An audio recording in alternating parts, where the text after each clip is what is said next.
Hey,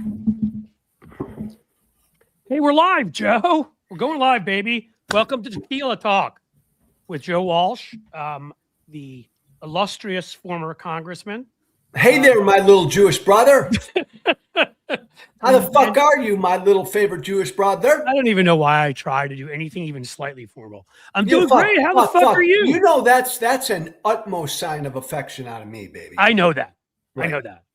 But, you know, like I saw you. You're only like maybe an inch or two taller than me. It wasn't that much of a deal. It's just, come on. No, I said my little because you're younger than me. And my little, and then I emphasized Jewish because you're my Jewish brother. Well, you're my Irish brother who, anytime I got to bust out of a paddy wagon, you are my freaking man. I know who'll get you out, Cliff. Yeah. You know that's a term of affection too. Yes. I know I'm going to prison at some point because we all are. I mean, I figured, Cliff, I figured you already had been. I have actually. I guarantee you have. Yeah. So the story for everybody who wants to know, these are the stories you get to hear. So I'll tell you, this is Tequila Talk, as we said before. And I do think the one thing we always need to do at the beginning is say, tequila, it's better than therapy, which is a famous saying, everybody. Tequila, it's better than therapy. Thank you. Now we're going to talk about, we'll introduce our tequila in a bit, tell you why we've got it. We're going to talk about Iran, Texas, hilarious, with Ken Paxton, love the man, and more billionaire fuck ups, which will explain our tequila. But here's my story, which I do enjoy telling. So, just a young innocent pup, you know what I mean? I'm in my, I want to say, I'm 30. I was 30 years old, Joe. God, there was a time. And I older than most of our founders, by the way, so I'm not going to excuse your behavior. Go ahead. Oh, don't excuse it at all. Condemn it. But it was one of those life's experiences that later you're glad you had. So I'm in the great state of Kentucky, and working against a guy named Mitch McConnell, who, by the way, paved the path for Donald Trump, but that's for another time. Yep. We lost like everybody else did to McConnell because the son of a bitch raised a ton of corporate money and worked his butt off. And I mean, I'll give him credit. He worked his ass off. He also found every way to cut the corners and to screw. Okay. So one night I'm out having drinks with some people. And remember, folks, there was a time, I know it's going to be hard to believe. There was a time I had a cell phone, but it wasn't a smartphone, believe it or not. It's 2002. And there was a time before Uber. This was pre-BlackBerry even. Pre-BlackBerry, pre-Uber. Okay. So I'm trying I'm trying to go home. It's not like New York City or Chicago where you're from, where you can hail a cab or whatever. You can't do that in Louisville, Kentucky. So we leave the bar, and a friend of mine, she offers to give me a ride back to my place. And I'm like, okay, cool. I'm like, I'm intoxicated. And I'm like, you're not, right? And she swore she wasn't. And I couldn't see the road straight, so how would I know? Starts giving me a ride back home. Apparently, she was doing some skiing on the slopes on the way back. So maybe this was a good thing so they pull us over. This is just such a great story because you call me your little Jewish brother because you're going to appreciate this. And at the time, I still had my New York license. And so they pull it over, and I'm in the passenger seat. She's driving. She, of course, right away can't do walk in a straight line. Yeah. They're arresting her. Yeah. But me, they say, okay, well, you have to walk. And I'm like, I'm the passenger in the car. And they're like, well, we don't care. We have, a law. You're breaking. And I'm like, what's the law? I'm dead serious. These are those laws that are still in the books, probably mostly, if we're being honest, to arrest African Americans or women or whatever, or Jews in Kentucky. Yeah. And so the law was called alcoholic intoxication. Dead serious. That's the law. If they determine you're too intoxicated anywhere in a state that's literally the home of bourbon, if they decide you're too intoxicated. Now I'm like, what is the best thing I could have done here? I chose not to drive because I knew I was too drunk to drive. I didn't have access. If I'm wandering the streets, then what? I'm loitering and I'm publicly drunk. I did what I thought was the best thing to do. These guys stopped me, and I'm like, and we're 2 blocks from where I live. And I say, can I walk over there? I'm right there. Like, well, how can we trust you and know that you live there? I'm like, well, I have the keys and my stuff's in there. I'm like, okay, you don't trust me to walk. Can you guys give me a ride? No, we're not allowed to do that. We have to arrest you. Dead serious. Wow. I mean, in this, if you ever want to be suspicious of a police state, go through this, because I'm not going to claim that I had it anywhere close to as bad as other people, and yet it's still frightening.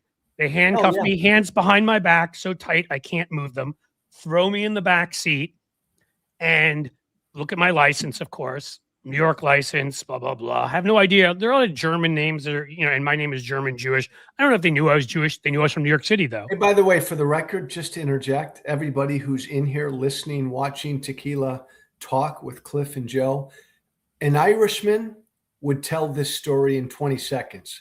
Note my Jewish brother, this will take half of the fucking show. Continue, Cliff. I'm going to now really try to finish this story up because you've embarrassed the fuck out of me. And that was brilliant. So they throw me in the back, they take me in. I get my mug shot. I become friends with a guy who has like 14 piercings in his face because I figured, you gotta make some friends in the joint. They tossed me to the drunk tank.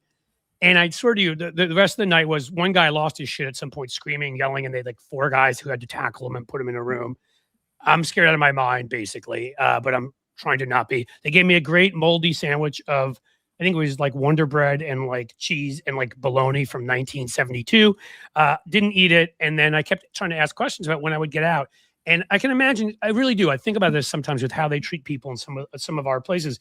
They didn't acknowledge my existence. I didn't exist to them. Like I was nothing. So they didn't talk to me. They didn't look at me, whatever. And finally, 10 hours later, I was able to call a friend and get out of there. But that's what happened. I spent a night in the drunk tank because of the law called alcoholic intoxication. Okay. And luckily, a lawyer who was working for our campaign knew the Fraternal Order of Police lawyer and called him the next day and was like, what the fuck is this? And I'm like, oh yeah, he had a New York license. They needed to reach their quota, and they tossed the whole thing. And so before we get to the substance of our show, let me prove my hypothesis. It took Cliff about, I want to say that's about a 7-8 minute story. That's not. I'm being conservative. Might have been like 13. Dude, we got in here. Okay. No. So watch, everybody, audience of Tequila Talk with Joe and Cliff and Joe. All right, here's my story. I've been thrown in the slammer once, about the same age, 27, 28, living in Illinois, drive up to Wisconsin, Kenosha, Wisconsin, just over the border. Big old place called the Brat Stop there. We had brats and cheese, and we just got shit-faced and hammered. I'm about 28 or 9. We stumble across the highway.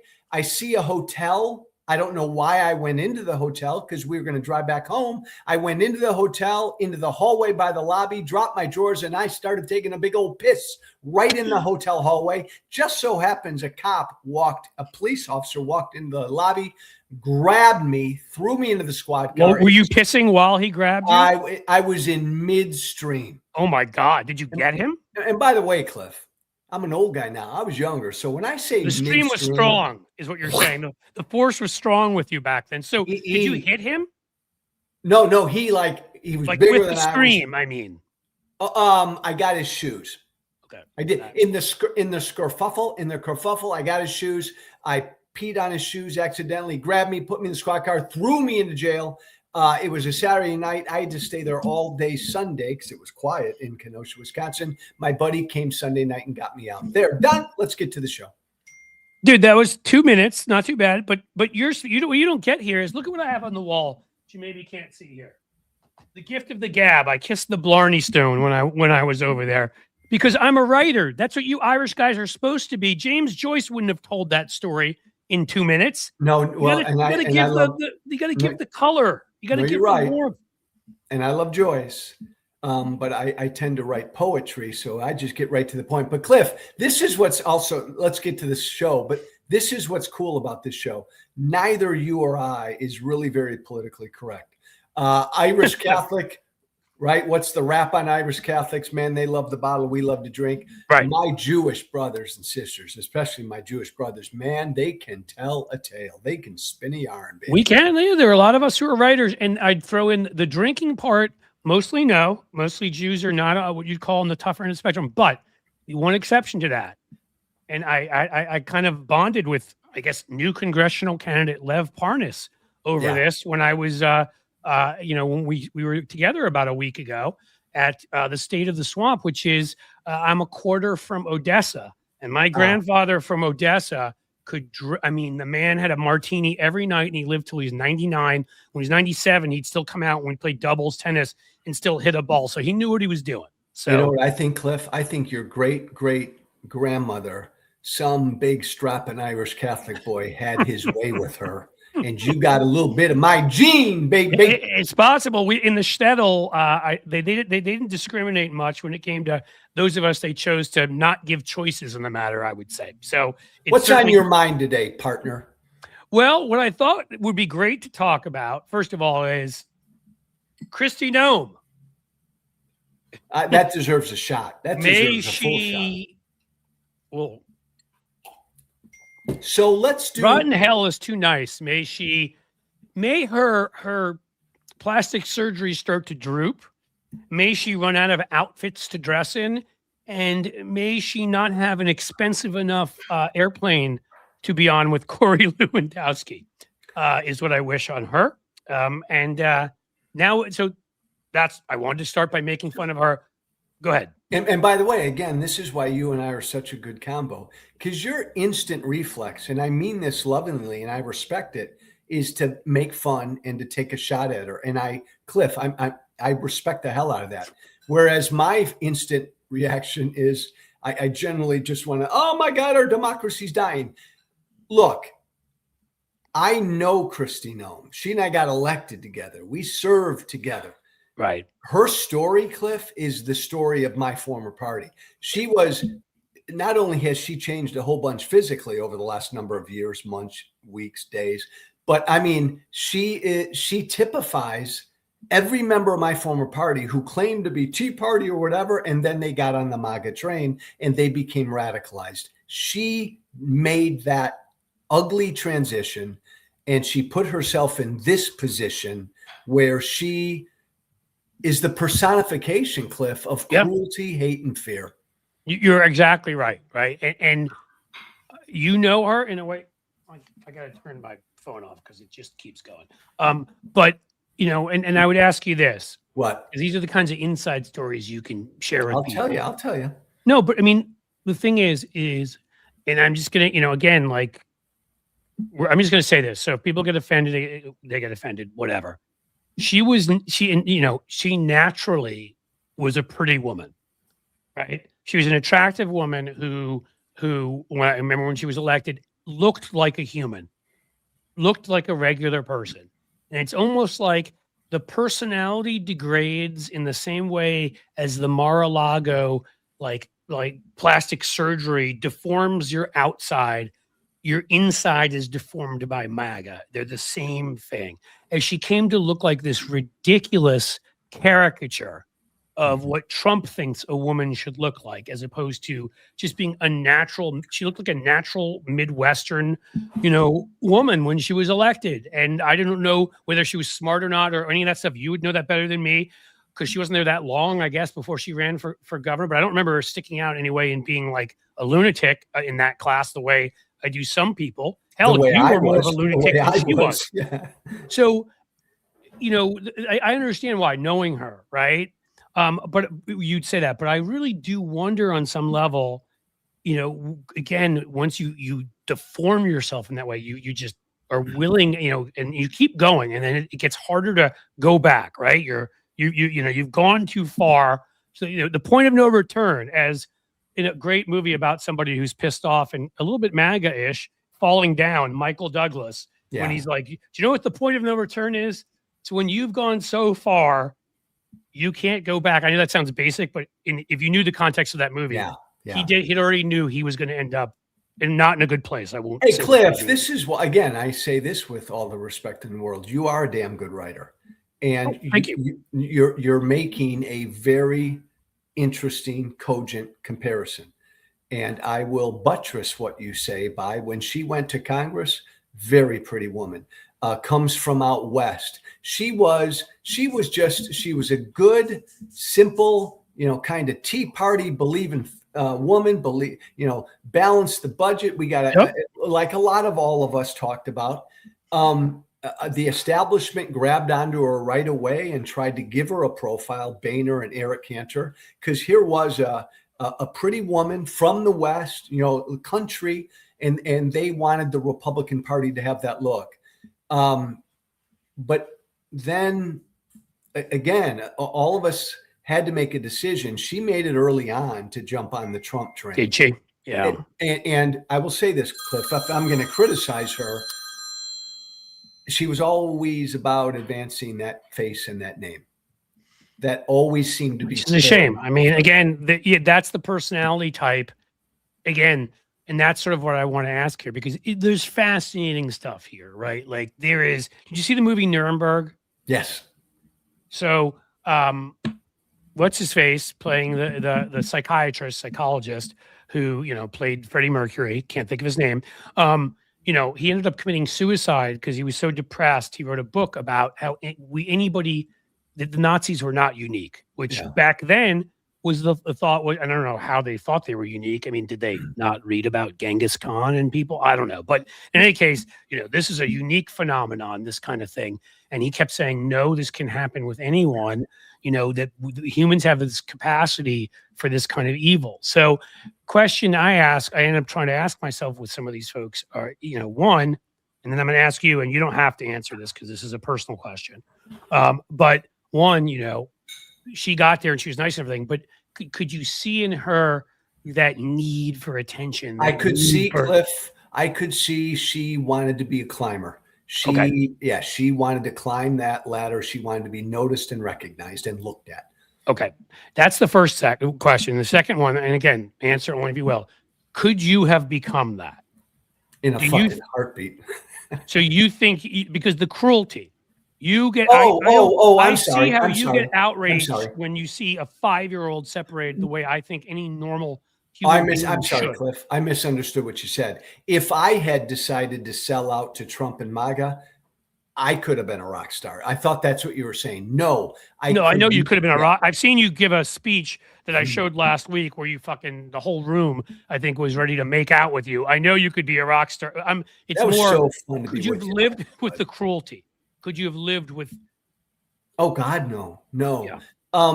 But Cliff, it's a really interesting thought. Again, all of us in my former party, Trump comes on the scene. We all had to make a fucking call. And some tried to straddle the fence. Paul Ryan, and a bunch of others. Doesn't want to lose that cool gig on the board of news.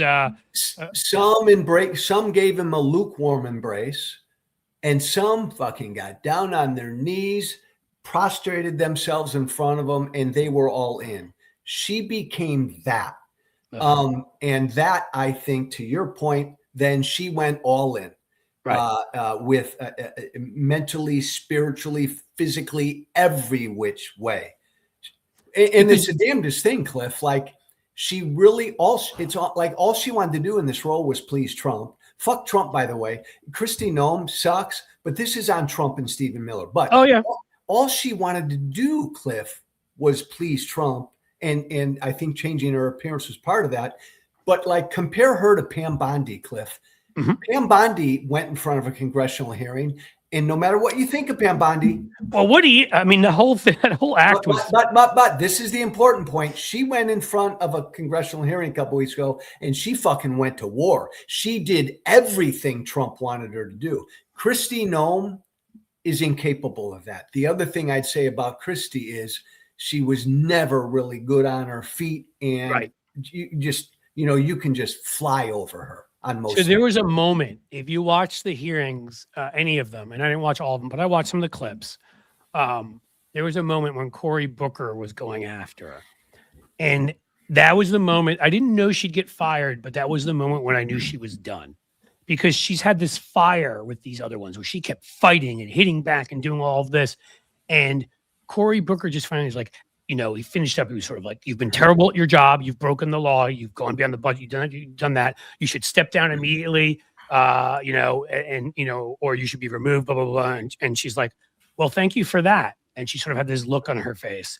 And something about it, I'm not trying to get any sympathy for her, but something about it said to me, I think she knows she's done.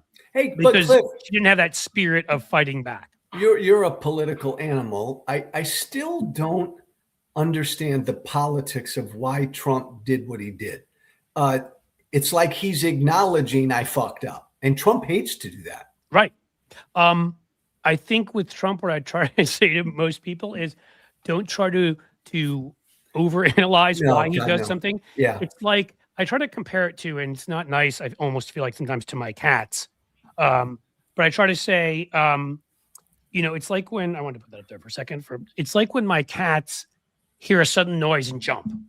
You know what I mean? Because they don't know where it is. By the way, Cliff, tequila. That means we have to take a drink. Go ahead. We didn't tell people. Well, the next thing we tell them the tequila we're drinking and why. So, and then we'll get on to Iran and we're going to talk about Texas. But, where were we? We were. You were talking about how she responded in a hearing, and so I was finishing up with that's why we get two old guys on here drinking. It's like soon we won't know our fucking names. So we'll be like, you what? That's Steve. That'll never happen, man. Continue. One of my cats, Steve. Steven Tyler is the full name. You have a cat named Steve? Yeah, Steven Tyler. We're big Aerosmith fans. That's pretty cool. Goes by Steve. But that's the point I was making. You reminded me. You see, my cats jump because they don't have the reasoning and the ability, to sort of logically think. Trump just acts all the time. He just does stuff because it's a sudden urge, or it's a sudden fear, or it's a sudden. So when it comes to her, remember when he was supposedly going to fire Hegseth? I think he was thinking about that, and that almost happened. But somebody reeled him back in. And I think is the right person there at the moment, depending upon what you see as the right person, to get him to fire somebody, to get him to not fire somebody. I think it's completely. We just learned we was talking, with what's going on in Iran.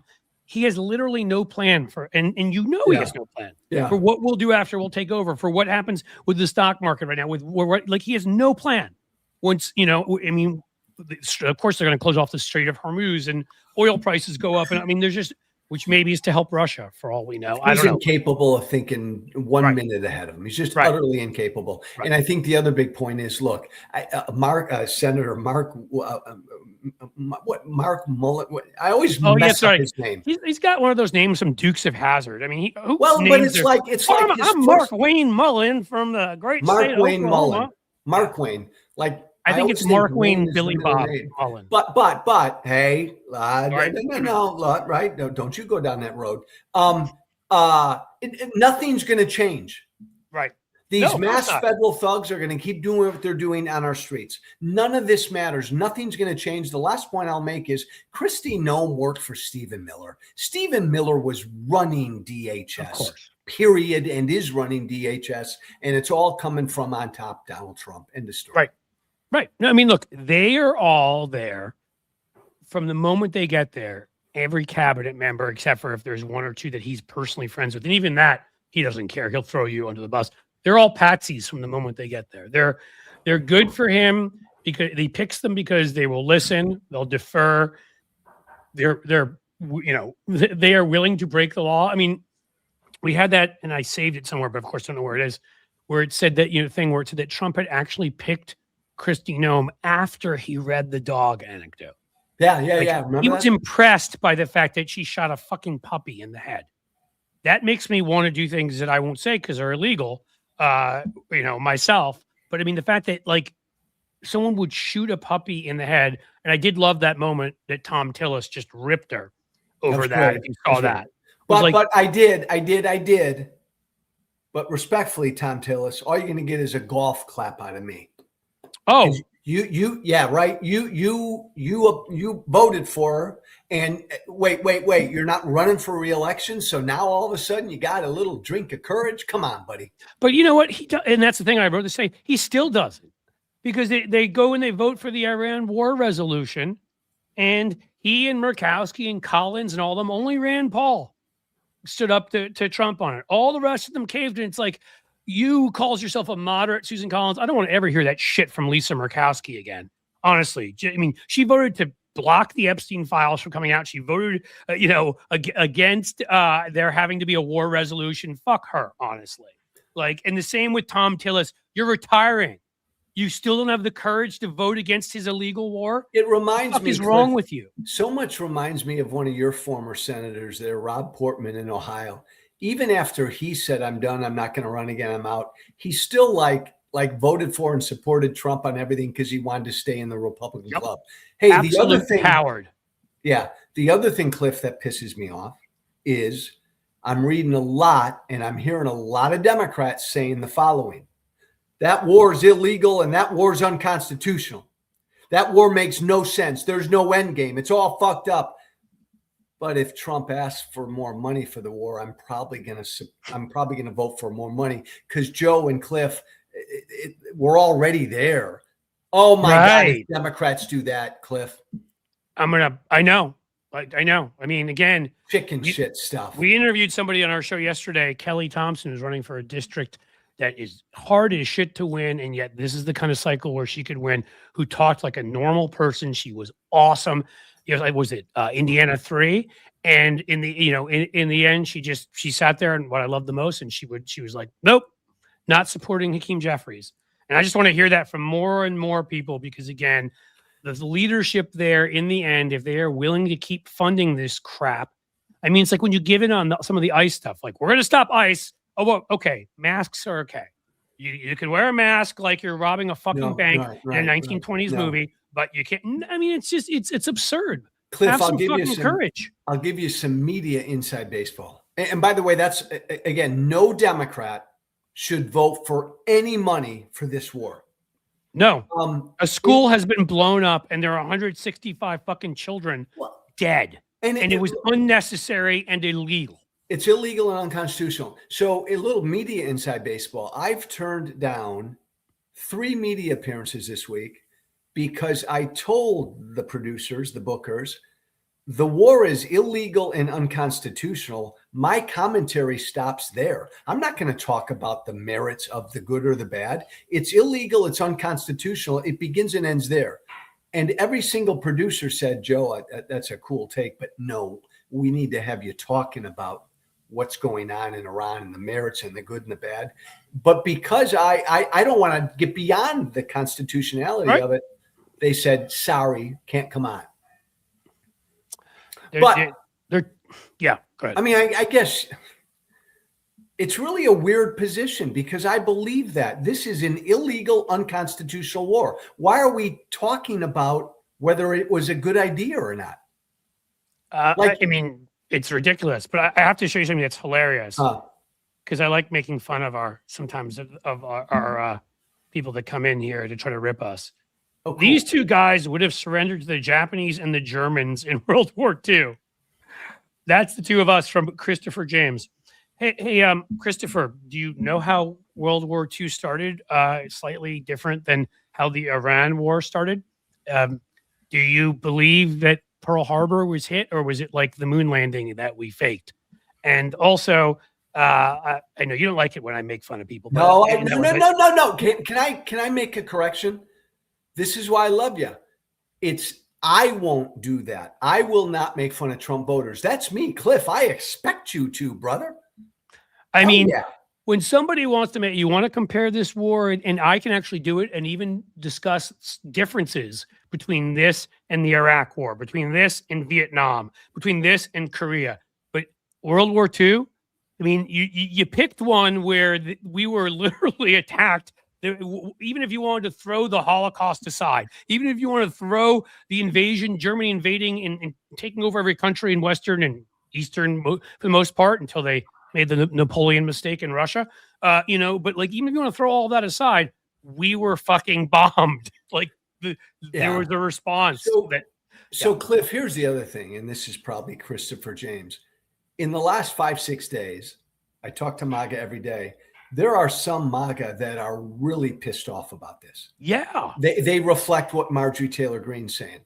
But and Cliff, Tucker Carlson and like, Massey. I mean, I've seen a bunch of them. But the vast majority of MAGA folk out there support it. So just let's once again put to bed the notion that anybody MAGA who voted for him, it had nothing to do with issues. Nah. It is all about adoration of this man. It's adoration or fear. right? Like fear is the other one, the ones that don't want to lose their seats, because you brought up the interesting one before. I mean, Rob Portman in this state, he comes from old money. You know, he has, his brother was this big environmentalist who moved out somewhere like, I don't know if we have Ellie Leonard here, but out to Montana and just to live and take care of land. I believe one of his parents, you'll love this one, or grandparents, was on the board of Planned Parenthood. He came from this liberal Republican family or moderate Republican family here. And what the contortions he put himself through to do whatever whatever Trump wanted in the end, just because, and not vote to convict, you know, after January 6th and everything. One of the most interesting pieces that I've ever seen written on this that I think describes this phenomenon the best. And at the time, of course, Marjorie Taylor Greene was Trump's best ally and whatever. Max Boot, conservative columnist, wrote a piece and said, Rob Portman, I think the whole thing was Rob Portman is more dangerous than Marjorie Taylor Greene or something along those lines. And he explained how it's the Rob Portmans, the quiet, sort of reasonable Republicans that gave their souls, even they didn't scream and yell, you know, even they didn't, you know, try to become like Trump in terms of their personal behavior, but did anything that Trump wanted them to do. And in Portman's case, potentially illegally, considering he was on like the Ukrainian American caucus, because there's Ukrainians here. That first impeachment, he knew a lot more than he let on, and we'll never know exactly what he knew. Well, but in the end, Max, you know, I remember reaching out to Max and saying, "You nailed it," you know, because I always go back and forth. Do I hate the true believers more? But it's the Portmans, in this case, McConnell's and whatever. I mean, they could have convicted him after January 6th, and this could have been done. I've always said I have more respect for the true believers than the Republicans who know better and sold their soul. Yep. Absolutely. It's not even close. By the way, I don't know that we talked about this last week. Your former governor, I just ripped him a good one. John Kasich, before the State of the Union, put out a post saying, "Oh, Mr. President, reach to your better angels and use this speech to bring us together and unite the country." I get so pissed off at Republicans that still believe he has better angels. He's got no fucking better angels. But for like Kasich and people like that, Cliff, to say that, it's like they're trying to make themselves feel good or something. It's weird. And make themselves look good. I feel like it's about branding. Look good, right? Because I did the same thing, because you still see it from Democrats, right? You see, like Hakeem Jeffries, when I got angry at him, he's like, Donald Trump, if he's not going to change the rules for ICE, he's going to have to give us a good reason why he's doing what. And I'm like, he's going to have to give us a good reason. He's going to have to. What are you talking about? You've seen this man. This man is one-dimensional. Power, like lust and money, fame. Like that's all. He only cares about literally the 7 deadly sins that he's able to commit them every day. Like there's nothing deeper to him. Yeah. So that you would even bother in a good faith way to ask Trump to explain something. He has no justification for this war, except for he felt like fucking doing it. And maybe we'll get some oil out of it. And maybe it'll get Epstein off the front page, you know, and his plan to try to steal the election off the front page. And maybe it'll make Bibi happy. For all we know, Bibi and Mossad had pictures of him with the 12 or 13-year-old girls. I mean, whatever it was, but I can tell you what it wasn't. It wasn't a thought out plan for what is in the interests of the United States of America and NATO, which he wants to break up. That's what it wasn't. So don't give me that shit that he thinks about anything. If you are a breathing human being with a still functioning brain after 11 years of Trump, if you are still pleading with him to do the right thing, to bring the country together, to unite people, it's not Trump. You got problems and you got issues. Yep. If you're still doing that. You're lying, or you really are stupid. And you know what? We're ripping the billionaires, and so we chose to get 818, baby, Kendall 818. Jenner's.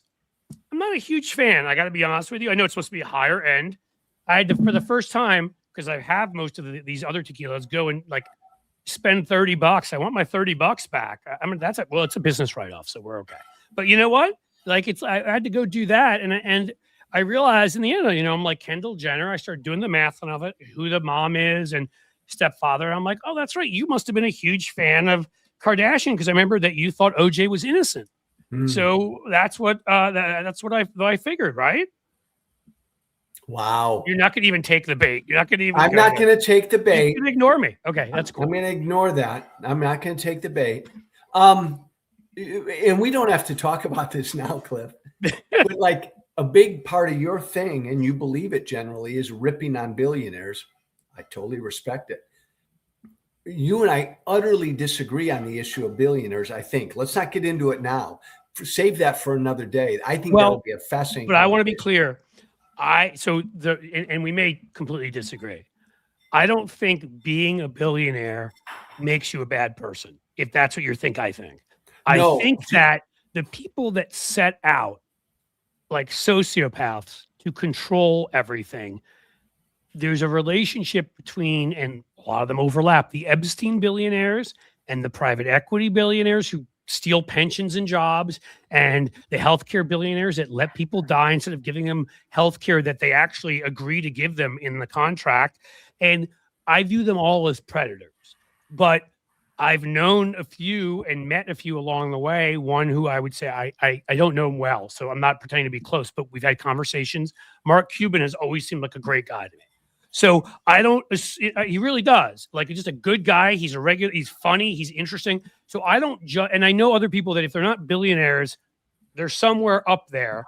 And they're, and one that I've never met before, but I did some work for his foundation on some PR stuff. Warren Buffett seems like a terrific guy. So like, I don't say that another one, Paul McCartney, terrific guy. Steven Spielberg, from everything I've ever heard. So I don't sit there and say Taylor Swift. I mean, I'm not going to sit there and say being a billionaire makes you bad. I'm saying the group of people I'm talking about, the predatory ones, are the ones where they can never have enough. They can never get enough government subsidies by cutting SNAP. They can never get enough tax breaks. I'm talking about the Doge types. I'm talking about right. Yeah. You can be a billionaire predator. You can be a construction worker who's a predator. You can be a gazillionaire. You can be that's true. Somebody walking on the south side of Chicago. All God's children can be predators. I agree with you. We condemn predators no matter who they are. I don't think it has anything to do with the money you have. See, that's where I think we'll disagree, because I look at it like you said about the people that bowed to Trump. I think when people become part of a certain sort of strata, the pressure is to become like a lot of other people. It's funny, Cliff. Every good guy billionaire that you gave me was a Democrat or left of center. Can you think of one good guy right of center billionaire? And I don't know enough billionaires. I'd have to let's start with some of them are right or either center or right of center, and like you became Democrats. You may remember when Trump originally ran, Cuban was encouraging him to run to shake things up. Mark Cuban thought Trump would be an interesting candidate to have somebody from outside the system. And he used to be either centrist or center right. And after Trump, there's no doubt he became a Democrat, but he was not a Democrat. He used to call himself an independent before that.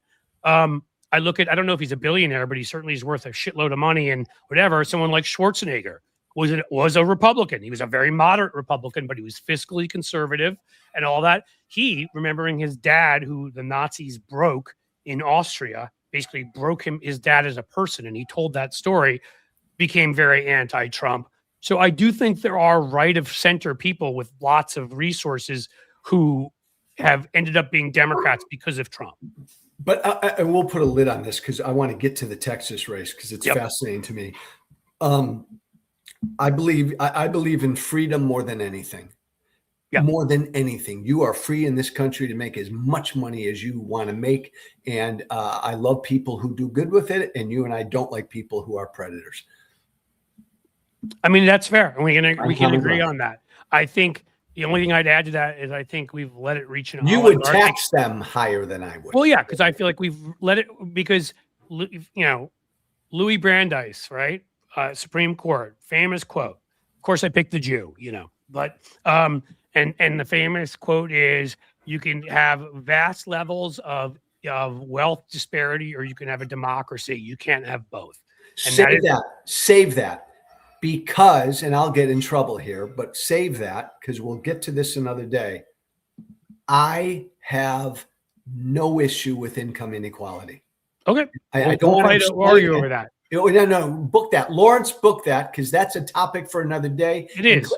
And by the way, want to say, though, I think when you reach Elon Musk and Peter Thiel on those people's level, you become a danger to democracy. No, stop. Okay. We're not getting into now. Right. The only point I was going to make was this would be a policy discussion that you and I could have respectfully. Right? Yes. Oh, yeah. Obviously.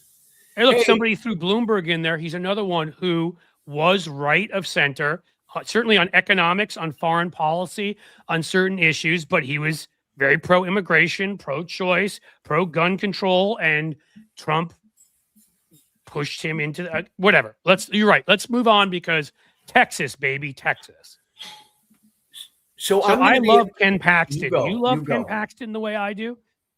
Actually, I want to bet you a bottle of tequila. Do you think when you and I get together next Thursday, will he still be a candidate? I say no.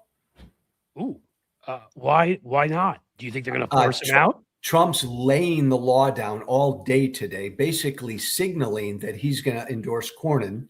And even Ken Paxton, Cliff, this afternoon was starting to do some horse trading. He said, Ken Paxton posted early this afternoon. Make me AG. Well, he should have been DHS or whatever. But he said, if the Senate would get rid of the filibuster to pass the SAVE Act, I'd consider stepping down and not running. So he's already putting shit out there like that. Interesting. It's interesting because Trump likes Ken Paxton a lot better. Obviously, Cornyn is a McConnell guy, so they must have got whoever it was. They got to Trump, and somehow that furry, hair infested brain of his. That I always point out that Penn Jillette had the best comment ever. That his hair looks like piss cotton candy, which I thought was a nice one. Yes, I take shots at people, by the way. But got through to Trump's little feeble hamster running on a wheel brain and got through to him that Ken Paxton is more of a criminal than Trump. And that's a hard thing to say. I think Ken Paxton wakes up every day wanting to commit more crimes than even Trump wants to, and that he will get killed in a Texas race. And so because Trump supported him, remember, against Jeb Bush's son. Yeah. Now, I know the people around Trump have convinced him. Yes. That Texas cannot be in play, Mr. President. No fucking way. A lot of Trump's people work on the Cornyn campaign. And Tallarico wins, and now they've just been pounded on the White House door saying, you got to do something. You got to endorse Cornyn. Right. Because I think Tallarico has a great shot there.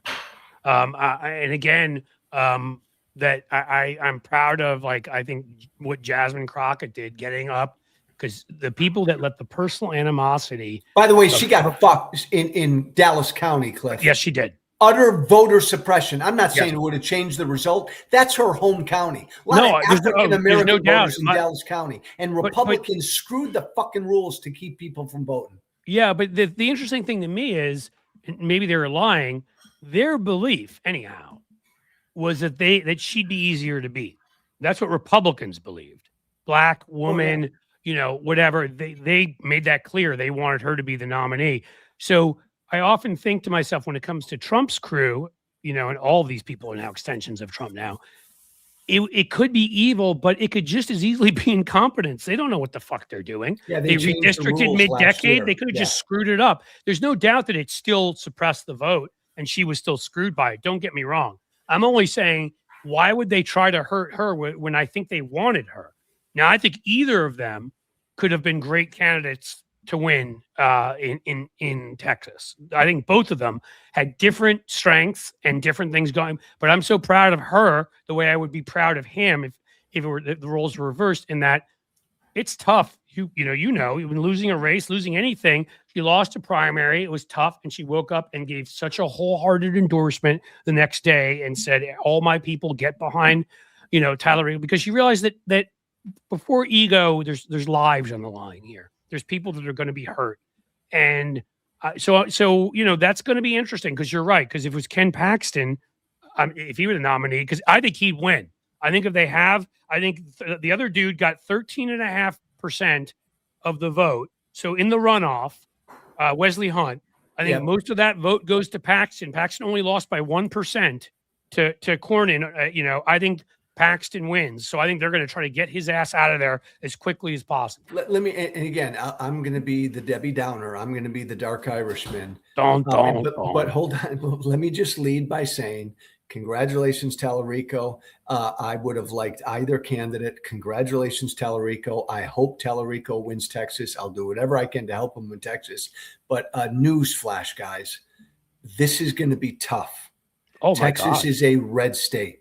A general electorate is much different than a primary electorate. Yes. Tallarico is a 36-year-old dude, young guy. Cliff, he's never had the full weight of shit thrown against him. Oh, that they're gonna, yeah. And we've all look. I mean, one, we know, and this is what we're doing, and you've already signed up, which is great.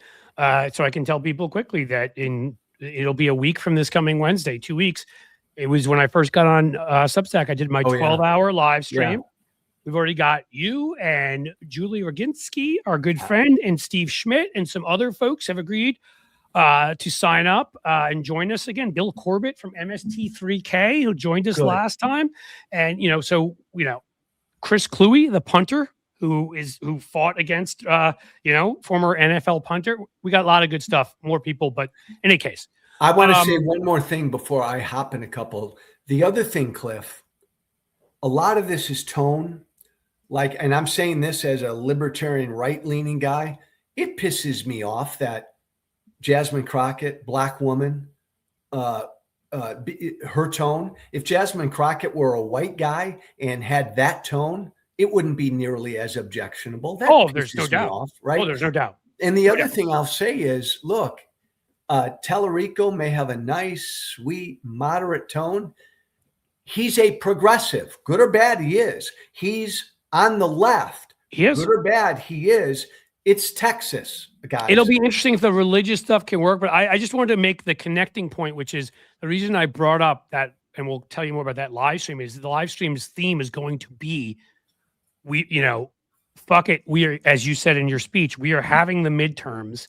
And we are not, no matter what, we are having the midterms. So I was going to say, Texas, first of all, we have to worry about what they're going to do illegally, what Trump's going to try to do to stop the vote. But second of all, Democrats, look, let's be honest here. We've been on this goose chase now for I don't know how long, saying Texas is going to go away. Texas is going to go away.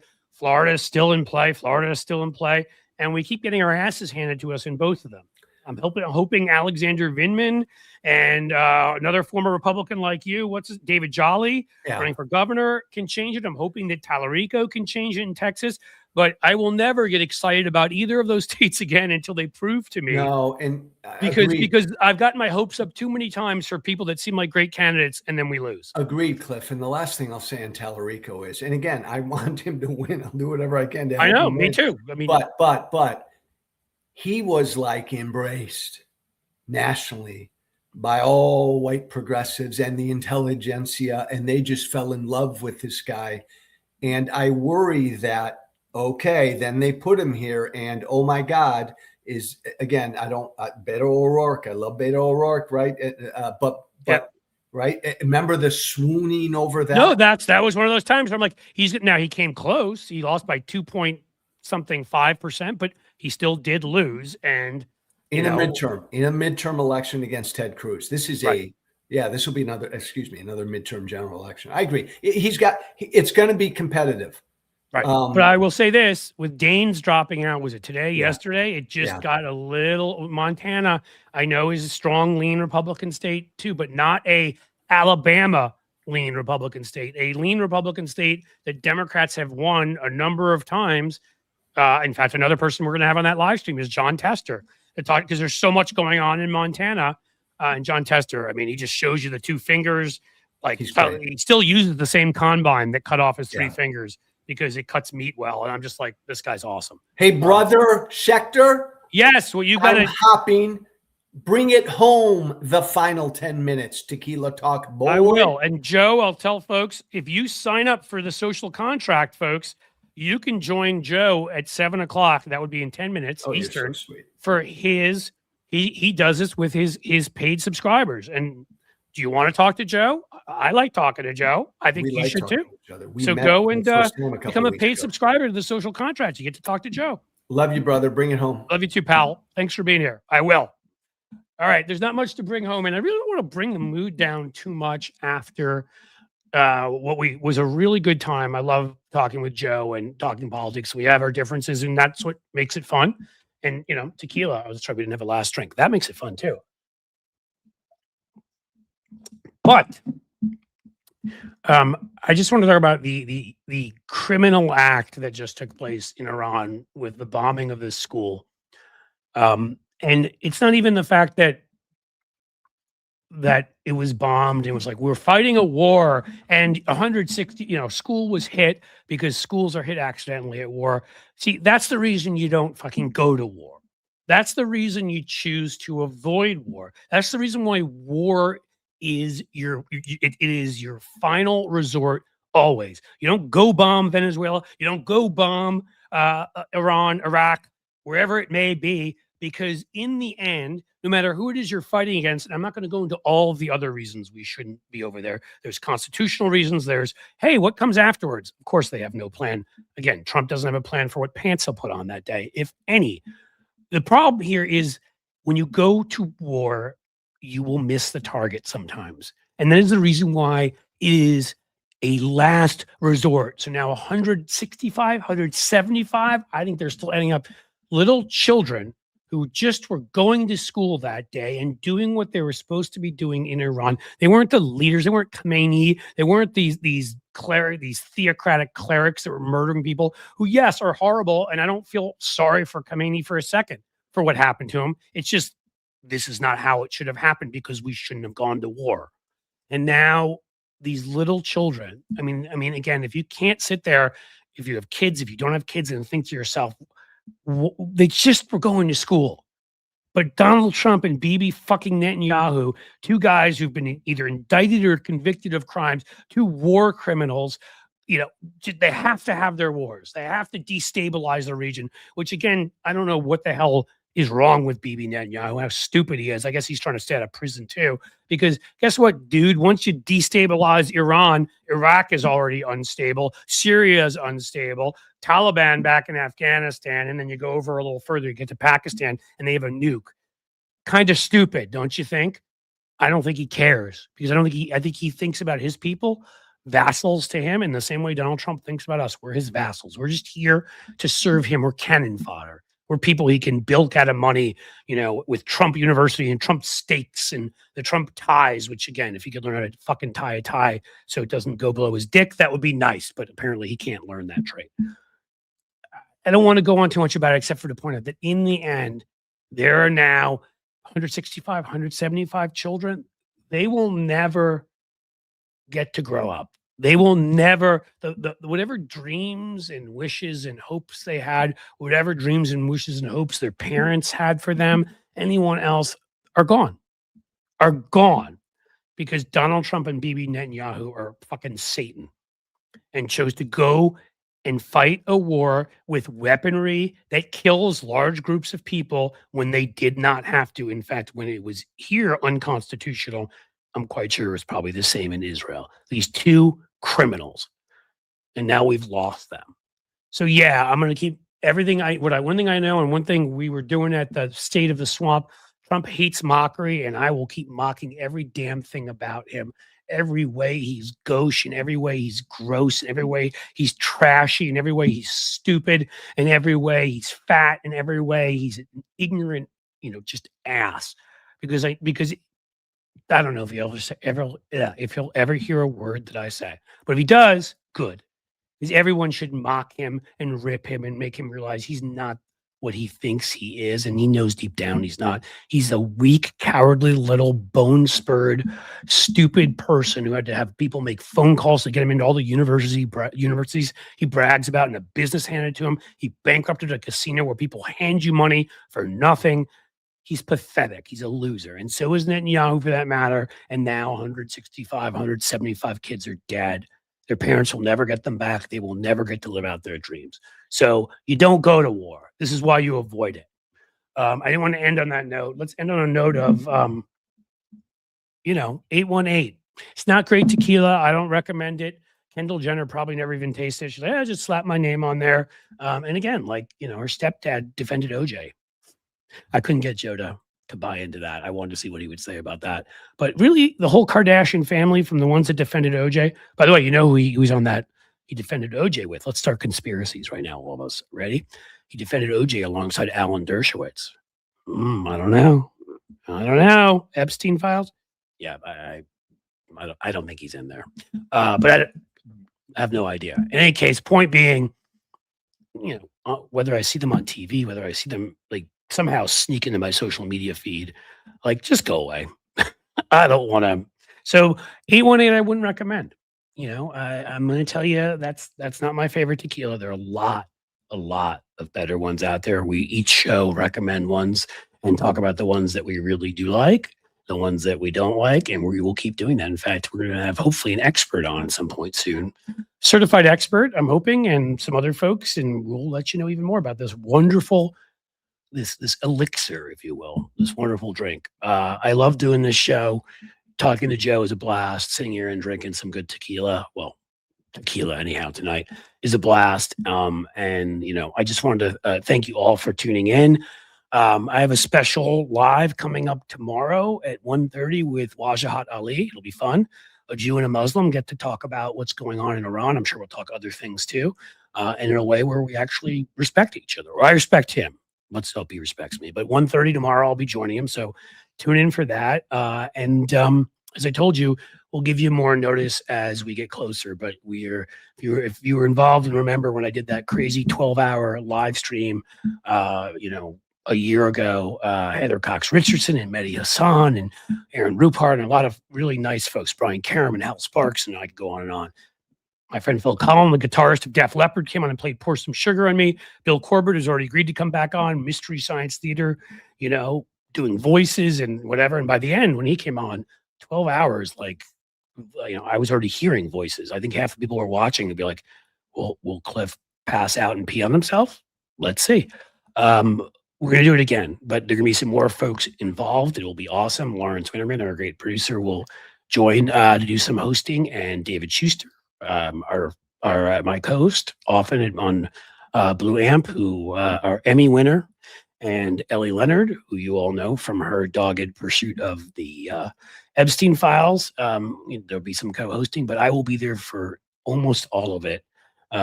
With very few breaks. I think last time I took maybe 20, 40 minutes off. And we're going to do it so that we can have folks speak out. We already, as I said, have booked some good folks. I mentioned Steve Schmidt and Julie Roginski, and I mentioned Joe, and I mentioned Chris Cluey, who's agreed to do it, which is awesome. And Bill Corbett, and we got and I think John Tester I think we have, and there'll be a lot more folks coming. So we're going to do it again, 12 hours, see if we can break their recording system on Substack this time like we did last time. And towards the end, we had 86 or 87,000 people because they just keep adding up as you bring people's audiences in. They're like, wow, there's other really interesting people. So it's a great way to get a crowd out there. And again, we'll end with the theme will be, we are having fucking midterms. We are going to publicize this as much as possible. This man will not shut down our elections. This is a democracy ish right now, but we're going to bring it back to being a great democracy and move forward, not even go back to what we had, but be better. So signing off. It's been another great edition of Tequila Talk. Thank you for being here. Thank you, Joe Walsh, Lawrence Winterman, for producing. Thank you to all of you. And I'm sorry, folks, that I'm really not as good. I need to get better at looking at the comments. Maybe we'll even do a little section here at the end instead of a rant, maybe part section at the end here where I'll sort of try to seek your comments and answer them. I think that could be a good idea to start doing next week. Now I this week have somewhere I must be, so I did not plan that out. But yeah, I think I'd love to get your comments. So I think I'll end with hey, look, can I finish it? What do you think? That, my friends, is the end of some tequila. And that seems like a time to end the show. So, as I often say, as the sun sets slowly in the west, my friends, I bid you